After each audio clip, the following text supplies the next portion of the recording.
सिंहासन बत्तीसी। सिंहासन बत्तीसी। सिंहासन बत्तीसी संस्कृत सिंहासन द्वादशिका विक्रमचरित्र एक लोक कथा संग्रह है। प्रजा से प्रेम करने वाले न्यायप्रिय जननायक प्रयोगवादी एवं दूरदर्शी महाराज विक्रमादित्य भारतीय लोक कथाओं के एक बहुत ही चर्चित पात्र रहे हैं। उनके इन अद्भुत गुणों का बखान करती अनेक गाथाएं हम बचपन से ही पढ़ते आए हैं।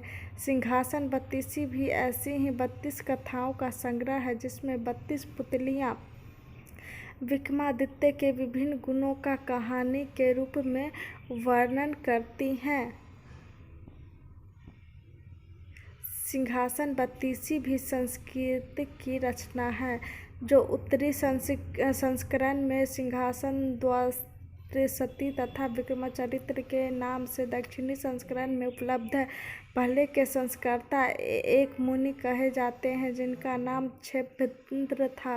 बंगाल में वररुचि के द्वारा प्रस्तुत संस्करण भी इसी के समरूप माना जाता है।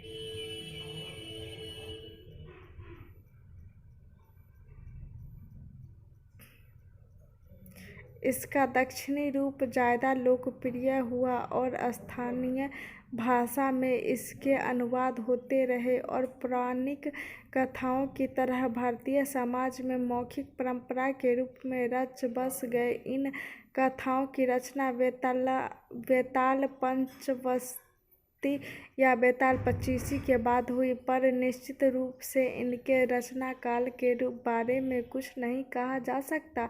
इतना लगभग तय है कि इनकी रचना धारा के राजा भोज के समय में नहीं हुई। चूंकि प्रत्येक कथा राजा भोज का उल्लेख करती है अतः इसका रचना 12वीं शताब्दी के बाद होगा।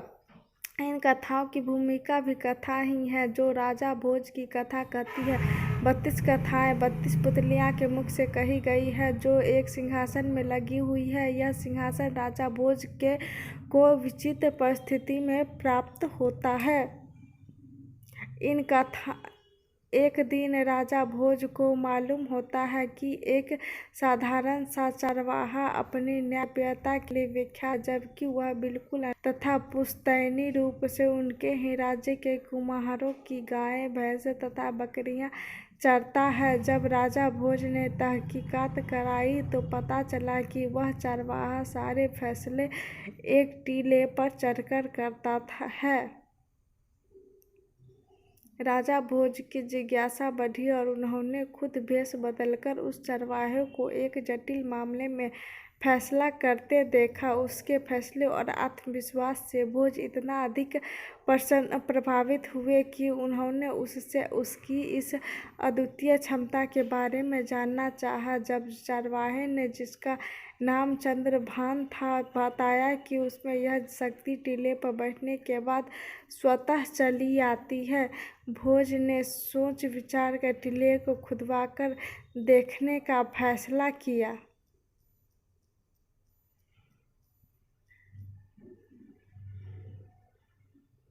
जब खुदाई संपन्न हुई तो एक राज सिंहासन मिट्टी में दबा दिखा।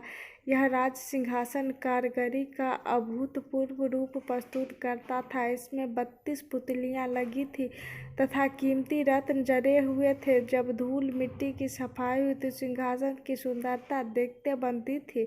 उससे उठाकर महल लाया गया तथा शुभ मुहूर्त में राजा का बैठना निश्चित किया गया। ज्यों ही राजा ने बैठने का प्रयास किया, सारी पुतलियां राजा का उपहास करने लगी।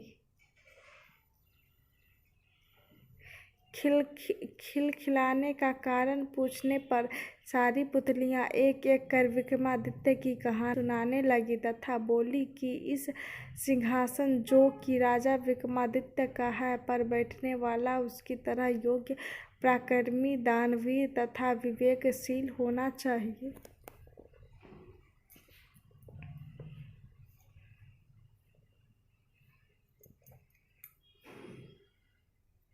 ये गाथाएं इतनी लोकप्रिय है कि कई संकलनकर्ताओं ने इन्हें अपनी अपनी तरह से प्रस्तुत किया है। सभी संकलों में पुतलियों के नाम दिए गए हैं, पर हर संकलन में कथाओं के क्रम में तथा नामों में और उनके क्रम में भिन्नता पाई जाती है।